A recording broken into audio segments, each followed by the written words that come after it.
আজকে একটা অন্যরকম ভিডিও নিয়ে আমি আপনাদের মাঝে হাজির হয়েছি। আমি কেতাছি মাছের বৃষ্টি বললো তো এখন আমি প্রস্তুতি নিচ্ছি করলাম যদি নদীর মধ্যে খেয়ালে যদি চারটা গুড়া মাছ পাওয়া যায় তা বিসমিল্লা করে প্রথম একটা খেয়াও দিলাম তেহি আল্লাহ কি তুলে খেয়াটা দিয়ে এখন তুলে দেখি না কিছু যে ভালো কিছু মাছ উঠছে। এই যে দেখেন এই যে মাছ উঠছে নানান ধরনের মাছ নদীর মধ্যে আর কি পাঁচ মিশালি মাছ।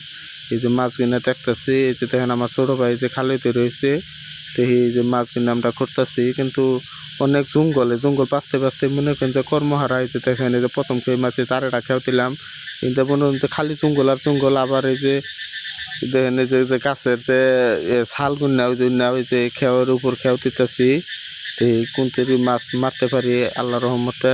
এই যে দেখেন এই যে মাছ তো প্রতিটা খেয়ে আল্লাহর রহমতে মাশাআল্লাহ ভালোই উঠতেছে। এরপরে আমরা দুই ভাই মাছ মারতাছি।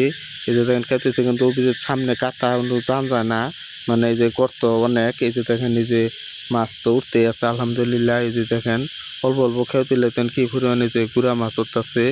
অনেকদিন পরে আবার আমি যে গুড়া মাছ মারলাম কারণ আমি তো এখন সময় পাই না তাই গুড়া মাছ মারতে পারি না।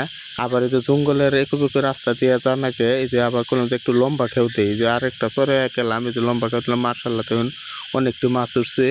এই মাছ আস্তে আস্তে কর্ম হারাই যে আবার আরেক দিকে আবার আমরা অগ্রসর হচ্ছি।